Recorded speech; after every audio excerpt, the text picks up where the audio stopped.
Tell me, are you ready to find your weird way? Weird was a concept that was spoken of long ago. It meant fate, it meant destiny, it meant your path in life. I'm your host, Dean Bentley, and I am here to explore how you can connect to your own path in life, to know the essence of your own soul, to connect to that single spark that lives within the deepest recesses of your being that says, "This is why I am here," to go beyond the limitations, the constrictions of the modern world, and open you to the possibilities and the potentiality of what is possible within this world. Join me as we dive deep on the weird way. Welcome, welcome. We have another episode of The Weird Way coming here today. This is an episode I'm deeply, deeply excited for. I've got Melissa Johnson back on. She's never been on, but we've done a few conversations. I've been on her podcast, The Dreamhub, and she's been on a live with me where we got to really explore dreams and everything they mean, what they're about, her own connections to dream. And this conversation is something I don't share too much, but one of my secret passions. I've always been fascinated by dreams, by what they mean, by understanding the symbology, where they come from, and have been a big catalyst in my own journey of growth, of healing, and understanding of who I am. So, Melissa, it is an absolute pleasure to have you on The Weird Way today. Welcome. Thank you. I'm so happy to be here. Mm. So, I want to start off with let's get right into it. So you're a dream therapist, you're a dream teacher, and I want to know if you can just explain a bit more of what that is for the audience so that they can really have a big understanding of what we'll be talking about here today. Sure. So, a dream teacher is somebody who teaches you about the power that is dreams. And, so I can sort of go around and teach lessons, going to a kindergarten soon and doing a lesson for the kids. And so that's just so amazing. And then a dream therapist is somebody who, well, like the title says, is a therapist. So we go and we work with the dream and we get into the depths of the dream and really of your subconscious. And I help you to discover the meaning within these messages that are coming through to you in the night and how to use them in your waking life to enhance your life and solve problems and just live with your soul's alignment so that you are just like truly happy. And yeah, that can take a little bit of digging around, but it's so magical and just so absolutely transformative. So I'm really passionate about the dream therapy side of things as well, because I mean, it's all good to kind of wake up from a dream and think, oh, yeah, I feel like I know what that means, and then go about your day. But when you go back and you actually analyze every little part of the dream and realize that they're so multi-layered, there's not just one meaning behind a dream. And usually if you wake up thinking that you know what the dream is, you don't actually know what it is. You didn't get the message. You've really got to work with it to have that, oh wow, that's what it was, kind of a feeling. And then I help you to then, yeah, use that wisdom or that aha moment in your waking life. I love this. And I feel a piece here because for me, when I was younger, I just assumed dreams were they're kind of cool, you know? I was like, oh my God, that was kind of cool or terrifying, depending where I was at in my life. But I had never considered what they were or what they meant or like anything more about them. It was just like, oh, that happened, and I'd let them go and go on my day. And I can remember that being a big part of my life. So could you share how you view dreams and what you view dreams as, and so people can have an understanding of what we're actually working with here? Sure. I'll try and do this in as small a way as possible because that's a huge question, because dreams are so much. There's some people that say dreams don't mean anything. And some dreams don't mean anything, and that's fine, but a lot of dreams do mean a lot. And they're on a wide range of different things where we can look at it from a scientific perspective and look at like neuroscience and what's happening in your brain while you're dreaming. And it's a way to physically heal. It's a way for your body to send signals to you to let you know if you have any ailments or things that you could look out for. It's like scientifically, that's where we're going. It's like emotional processing, healing trauma. Then when we want to look into like the metaphysical side of things, dreams are, oh, I just got goosebumps. Dreams are like a communication system that we have between ourselves. So you can have like telepathic dreams, and they can warn us of the future. We can have precognitive dreams that are letting us know what's going to come up. And we can also have dreams with people who have passed away and receive communication on the other side that way. And then we can do things on the next level. And that's when you hear about astral projection or going up into different realms. We can also time travel in dreams. So you can go backwards and heal parts of you from the past, or you can go forwards and you can gain information from the future and bring it back. And did you like that thing that you saw in the future or not? And then you can use it as a way to correct your course. The other awesome thing about dreams that I love is the biohacking side of it, where you can use it to solve your problems. And it can be any type of a problem. It can be something as simple as like, I don't know, I had a dream the other night that my daughter came and told me that her little Puma shoes were too tight. And that was my dream. And then I woke up and checked and they were a little bit too tight. So it's like they're warning you things, helping you plan. You can go to sleep with a problem on your mind and your dream will try to solve it for you, because your mind is scanning. Like in your waking life, we're scanning constantly, looking around and picking up on every little detail. But our conscious mind, we can't remember it all. We store it in the back. And then at nighttime, that's when we can go and sift through everything that we saw throughout the day. And our subconscious will pick out things that we may have missed that could be helpful to us. And then it will try to present it in a way using symbols and emotions to try to get your attention so you don't forget about that thing. Yeah, it's so cool. There's so many different things that you can do with dreams. And I think a lot of people believe different things. I believe all of it. Like it's, it's personal, it's subjective, and it's usually what you've personally experienced in your life as to what you believe that they are and the way that your brain is. So like logical, scientific people might think that that's all that it is. And it could just be that they've not had a metaphysical dream, and vice versa. And luckily for me, I've been able to experience the whole range of it all. So I think everyone's right. And that's the cool thing about dreams, is we all have our own and our own relationship with ourselves and with our own dreams. And they can be whatever you want them to be. They can change flavor depending on what you ask. They'll give you different things depending on your beliefs. So yeah, it's a mixed bag. It's a very mixed bag, and I really love this piece around what I felt in this. There's a level of intentionality that comes to dreams when we're asking for certain things or we're looking to solve certain problems. It's like, oh, I'm here with an intention for my dream. And I think back in ancient Egypt, they had what was called asclepian temples. And they were dream temples where people would come for healing. They'll do different rituals and they'll do fasting, and they would have, say, visions of gods coming to heal them in their body. And then there's actual records of this, of people leaving the temples healed, like things that they didn't know could heal, they were healed in their dream. And it was like, oh, there's processes that are occurring here that we don't fully understand. And yes, there's other things happening. They were going through fasting and ritual to help that process clear the channel to connect to the dream. But then through that, they were able to create healing. And for me, that really opened the fascination with dreams when I started learning about this, of like, oh, it's a portal. And this is how I kind of view it. And like you're saying, it's like everyone has their own view.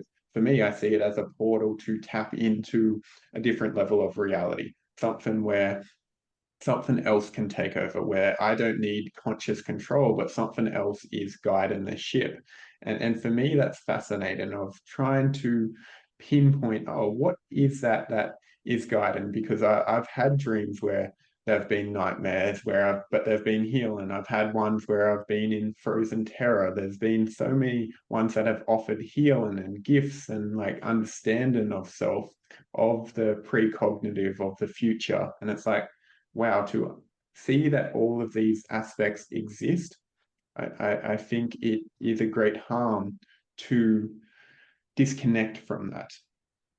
And I want to ask you something, because I had this when we were running the Dream Temple, when I ran that and I met you for the first time at a Dream Temple, which was really fun.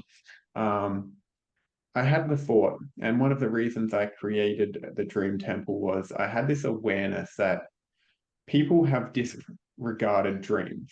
And I see a current problem in humanity as people disconnected from their own dreams, their own hopes, and like dream as a word that means, yes, what we dream at night, but also our vision, our what we long for in this world. And I'm wondering if you, when you work with people when maybe they haven't had many dreams, but then they start to dream, what happens for that person in their open and in their like ability to dream, not in their night, but in the world as well?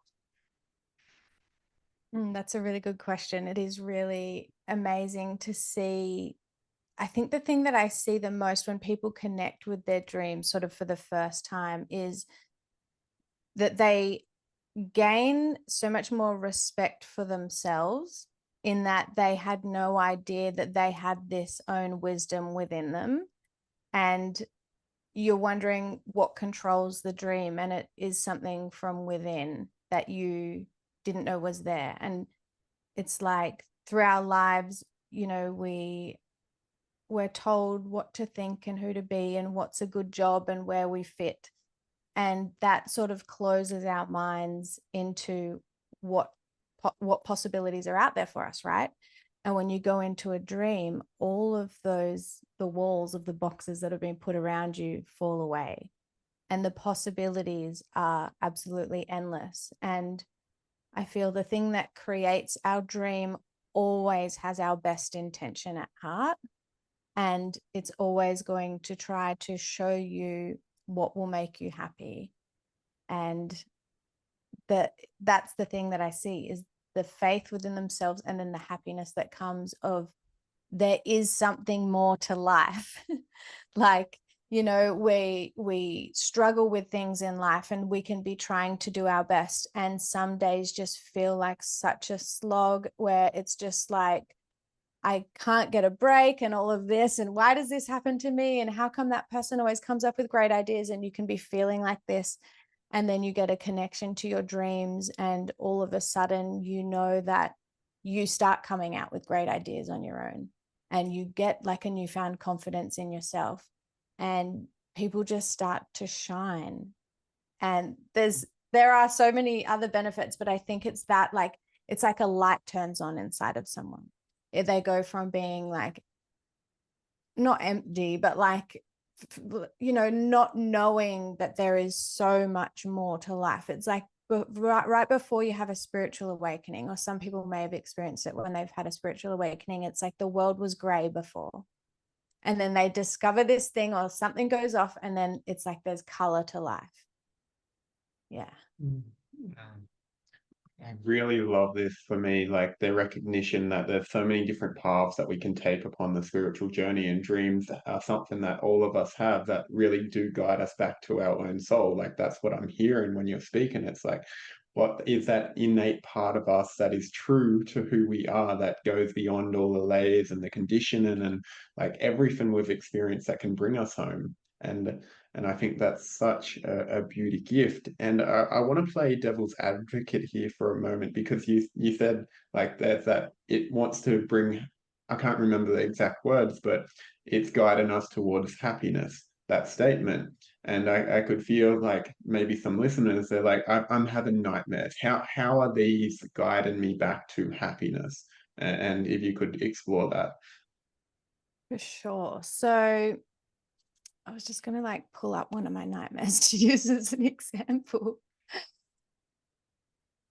The thing is that nightmares are just really dramatic messages. It's like, you know how there's always the thing that you know that you should do that you're not doing? And it could just be something little. Like it could be like, I know I need to pay my rates bill, but I don't want to do it. You know, hands up if you have ADHD, that's me. So I will get like, I don't know, repulsed by doing things that I don't really want to do, but I have to do them. Something like that can turn into the biggest nightmare. And what it will do is it will try to pick up like emotion. So for me, say it was something like that, it might give me a dream that has something that makes me feel repulsed, because that could be the feeling that I'm feeling when I'm thinking of that thing.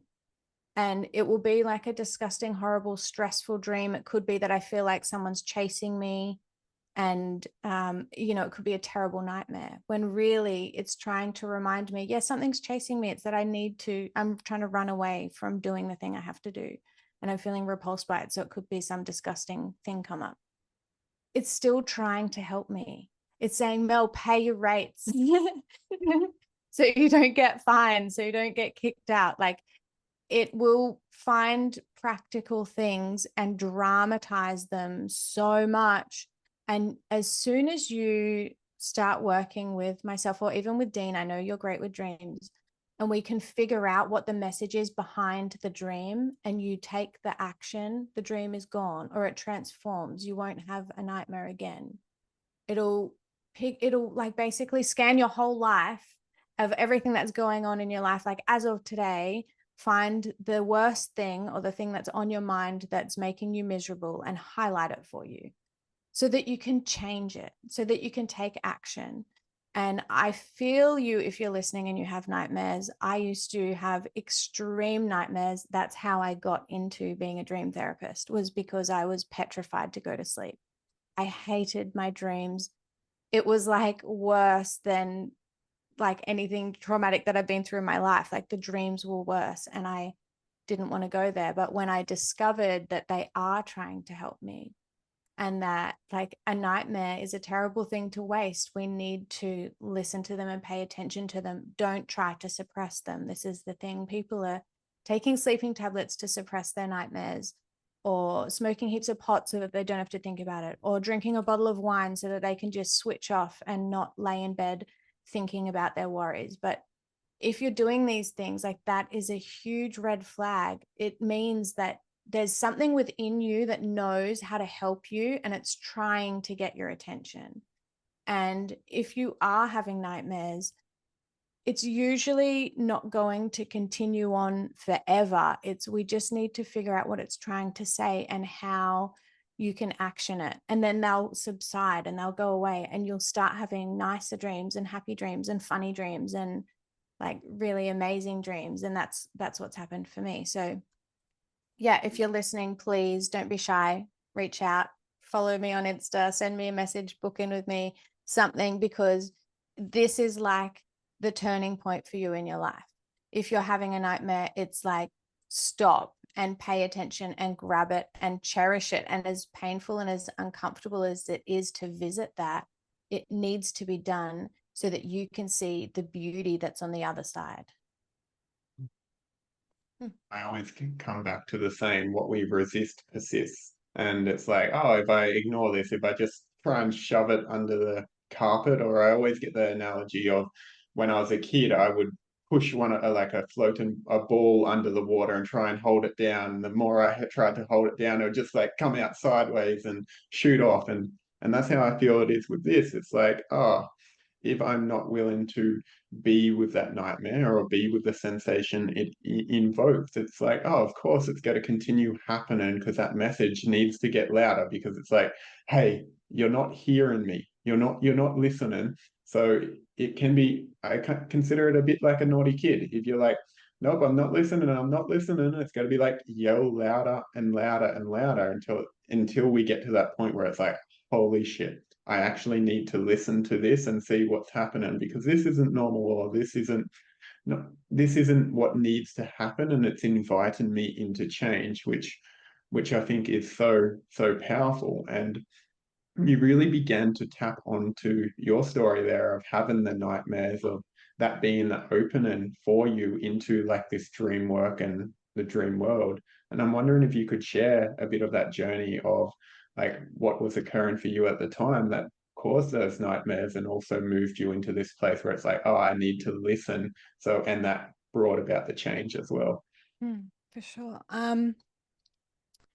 So my nightmares started as a kid, and a thing that kids can do, or anyone can do, is they can shut their dreams out if it gets so bad.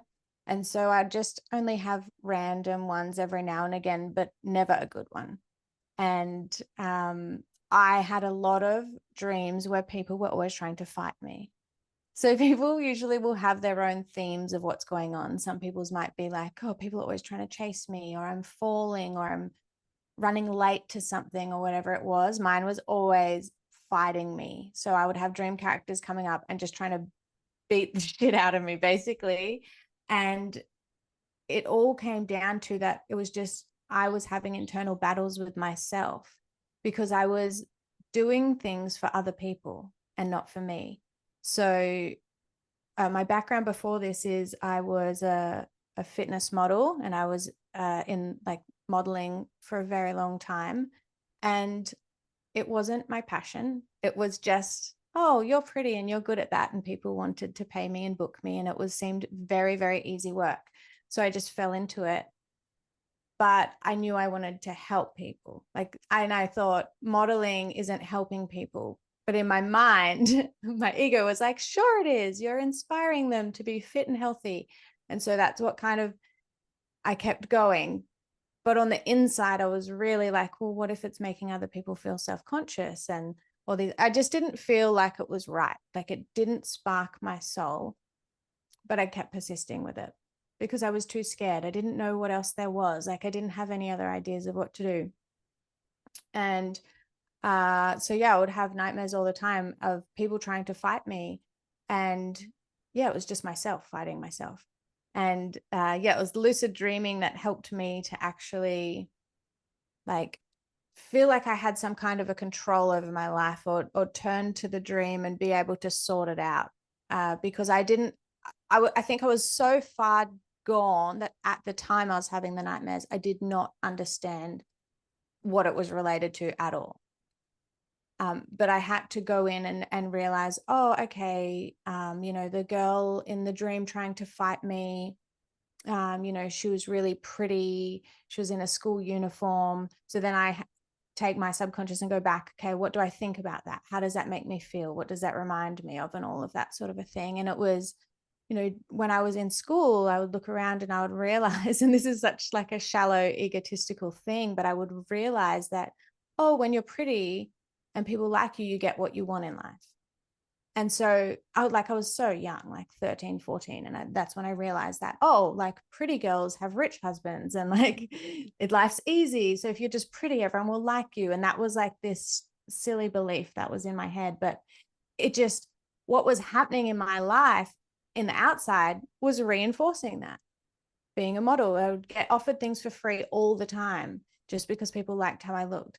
And on the inside, I was feeling very empty because I was like, people don't know who I actually am. They don't know my personality. They don't like me. I just got dumped into this body when I came down into earth, and I'm lucky for what I got, but I had no soul connection. Like my ego was extremely happy. My soul was extremely empty. And yeah, I hated it. So there was a lot of dreams that I was having that were conflicting and trying to show me that looks don't matter. I have a lot of dreams that tell me looks don't matter, where like I'll be on stage and I just have this really horrible haircut. Like it's like fluoro orange bob, like real doesn't suit me at all. And I'm like feeling really self-conscious of it. And then I look down and I see my husband in the audience, and he loved my hair and he was so proud of me. And he was like, I just had this feeling of like, it doesn't matter what you look like, you're doing your thing. And it's just like so healing for me and getting me to look at things in a totally different perspective. And yeah, there was a weird period of my life when I went like from modeling and I got into dream work, and I was just like, makeup doesn't matter, like looks don't matter. If people want to like me, they should like me for who I am. And I kind of like went a little bit like too far gone, and then I'm like, wait, I still like to feel good about myself. So but the whole shift of why I was trying to look pretty completely changed from me thinking that I had to look that way so that people would like me and accept me, to now knowing that I don't care if you don't like me or you don't accept me for how I look. I I would like you to like me for who I am, or because I bring something helpful to the table, and I like knowing that I can have conversations with people, with anyone that I meet. I feel confident to speak to. Whereas I used to just sit there silently like, oh, I'm a model, I'll speak when I'm spoken to. And that's how I used to feel. Like people just like to look at me, but they didn't like to talk to me. And if they did, I didn't feel confident in what to say. But my dreams helped me with all of that. Like it would help me to learn how to communicate. I would play out like conversations and meeting new people. And so they've helped me on like a social level of like understanding and preparing for things in the future, and for connecting with my soul and knowing what I wanted, and knowing that I didn't feel comfortable being judged just on how I looked. I wanted it to be more. And that helped me to heal a lot of the anxiety and depression I was having, because I didn't understand where that was coming from either. I was like, but I'm so pretty. I have money. I have everything I've ever wanted. Why aren't I happy? And then I'm like, oh, I'm so ungrateful. And there was like all this shame that I was putting on myself, like, you're not good enough, and all of that. Women do it a lot, especially, but my dreams really helped me to understand it all and flip it on its head and see things from a different perspective, and be able to be confident taking steps in the direction that I wanted to be in, and feel confident to be able to say no to things that didn't align with who I wanted my future self to be. Like something as simple as, this was a few weeks ago, I was offered a modeling job, and it was like really good money for really tiny work. And I was like, oh yeah, sure. And then I had a dream, and the dream was so small. It was just like, I was at work and I was meant to be serving my grandma, but I was distracted by the wrong customers. And that was it. And when I looked at it, I was like, what is that? It's like my grandma, my ancestors. Dreaming comes from ancestors. That's who I meant to be serving, is like spreading that word, rather than being distracted by these tiny little superfluous shallow cash jobs on the side. It was like, oh, if I'd spent 2 hours doing what I should have been doing with the dreams, how many more people that could have helped than that little thing that I'd picked. So they're always just trying to course correct and like bring you back into alignment with what I feel is like our soul contract, like what we're meant to be doing. That's what they're trying to show you and to guide you and to correct you into doing. So yeah, it's been a big journey. Very, very big journey. And I love this last piece for it's the feeling of dreams are one of the guides that really embody, there's a saying, first the feather, then the brick, and then the bus. And it's like dreams are one of the things that will start really showing us, and the more attuned we are, like you in this example, where it's like, oh, you picked up on that pretty quick. In the past, it may have been the brick that needed to come, or the bus, to actually be like, hey, this isn't in alignment. And I know I've done this in my own life where it's like, oh, I think I'm on my path and I continue walking it. And then it's like, oh, things aren't feeling how they normally do, or I'm feeling like a little bit depressed or anxious, and things aren't feeling like they normally do for me. And then it comes in and it's like, why is things not working? And then the nightmares or whatever it is start. And I'm like, oh, something ain't right here. I'm not listening. I'm ignoring some part of myself. And this invitation for us to continue to listen. And I think this is the hard part for so many people, is that it feels like listening to something that perhaps it is us, but it comes from deep within, but it also comes from outside of us. It's like, oh, it I want to be in control. I want to be the one, my ego wants to be the one that's guiding this ship. And from your journey of what you shared, there was so much letting go of like, it sounded like your ego felt really good because there was a lot of validation, a lot of praise, a lot of acknowledgement for being like, I guess for me, it's a level of successful, of being beautiful, of having the money. It's like what so many people strive for. But it felt like there was a surface level for that, and your dreams actually guided you into the depth of your inner being. And it was like, oh, to actually connect to that in the way you do now, it sounded like you had to let go a lot of the surface level of like, oh,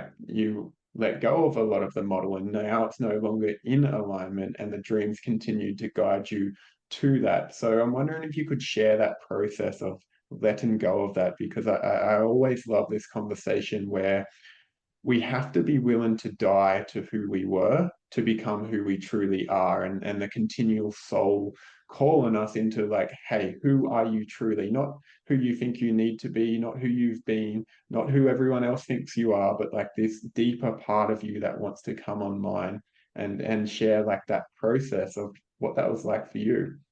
Hmm. One of the things that I struggled the most with letting go of, and this is another really shallow one, was fake tan.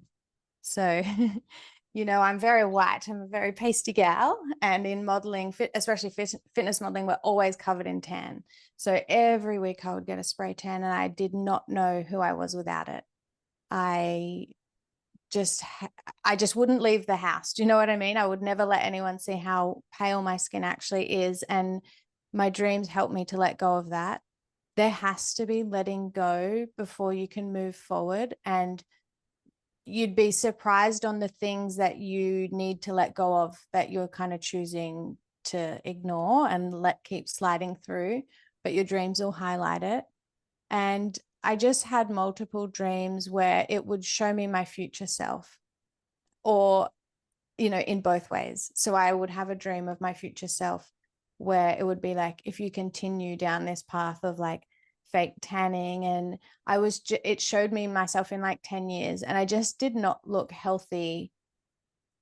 I don't know, it was just weird. It was just like a flash of just me being future me, of like tan and like still like just, I don't know, I just didn't look great. And then another dream I had, and it was future me, and I was like really, really like as white as I am now, very natural. And I was in some really rich coffee shop, and I walked in, and it was me now meeting my future me. And I had this beautiful dress and this gorgeous big sun hat, and I was like outside having a cocktail or something, just like relaxing. And I went over and I was like, whoa, like I didn't realize it was me at first. I was just like, wow, like that girl's gorgeous. I just wanted to be near her, like the energy, to this gorgeous aura of like, I don't know, like cleansed and just head screwed on. Like I was like, I need to be with her. And I walked over, and I was like, excuse me. And she turned and looked, and it was me. I was like, wow. So I hugged her, and I just noticed the things I noticed, because I was like, oh, she just seemed older than me. So it was like future me. And I just was able to compare the two and be like, well, what do I want to do? And I just knew that that was who I wanted to be, and what can I do to be that way. So yeah, I believe that if you're feeling stuck and you want to like level up or get to the next level, letting go is so powerful energetically. Like you need to just cleanse everything. Like go through your clothes and be like, does this bring me joy? Does this have like a weird memory that I don't like anymore? Does it fit perfectly? Get rid of everything that's not right for you. And I know this isn't related to dreams, but I feel energetically it still kind of is, because you're cleansing out what's blocking the way for the new things. So, and it doesn't need to be, oh, I chuck out clothes, I get new clothes. I feel like it's just energetically clearing the space for anything new to come in. And I do it all the time, and I strongly believe in it. And it's not even just like physically things in your house. It would be unsubscribing to emails. It would be unfollowing people that don't make you feel amazing. And if you're not sure even where to start, ask your dreams, go to sleep and be like, what do I need to get rid of to let new things come in? and see what you dream about, see what it tells you to do. I think this is one of the biggest confrontations when it comes to this work, because it would be really nice and easy if it's like, oh, I don't have to change and I can get everything I want. If it's like, I can still be the same person, magically everything else happens. But there's actually a deep acknowledgement of who we are now, and accepting, okay, this is no longer serving me. Like I can remember so many different stages in my life where it's like, oh no, these friendships aren't serving me, this relationship isn't serving me. Like whatever it has been, to actually be willing to step away from, to come into alignment. And it's like, oh, dreams can be that guide. Anything can be that guide to deeply see ourselves. It's like, Yeah. oh, am I using something that doesn't serve? Am I You know, am I I wish I had listened to this episode earlier in the year because I'm going through this at the moment where one of my what I thought or who I thought was my best friend has ghosted me. And we've been friends for a really, really long time. And like I've been so shocked. Like I didn't know that was coming. I kind of did, but not fully. But then I went through my dream diary the other day, and the first dream of the year that I had was predicting it. And then when I go through my dream diary, it was trying to hint and tell me all along. So there's so many different layers to dreams that we wouldn't realize. But yeah, one of the first dream was just that the best friend that I'm talking about was, and then this friend that I used to have in high school who was also my best friend and just hasn't been since. So it put the two people as one in the dream. And then later on, that I had a dream and I was just in a submarine with her and we were just having so much fun, like in this submarine. But I realized it's because I was just like ignoring everything else and I was in my own little bubble of fun and choosing not to see how she wasn't aligning with my future self. You know, the kind of friend that's just always, she does a few little lies here and there, or I'll say, oh, I'm not drinking. And so she'll show up with a bottle of champagne, like little things like that, where it was just like, oh, you know, and I would think, oh, you know, she's just that, she's nice. That's who she is. But like in realistically wasn't aligning with who I wanted to be. And so, yeah, my dreams have just been trying to predict that the whole year. But, and the second that I was okay with that and realized like, oh, she's not leaving me, it's just she's been moved so that the universe can give to me or take me where it's meant to be, I felt a lot better about that. And the second that I realized, okay, I'm cleansed from that now, that's one thing gone, the next day, I won't go into details, but Sam and I came into a huge amount of luck. All these like 3 massive opportunities came in that day, huge phone calls, like everything. And it was just like sat me on my ass. I was like, wow. So the thing that I was in tears about this friendship, like it was a full breakup to me. I've been eating ice cream, trying to dye my own hair, like everything bad.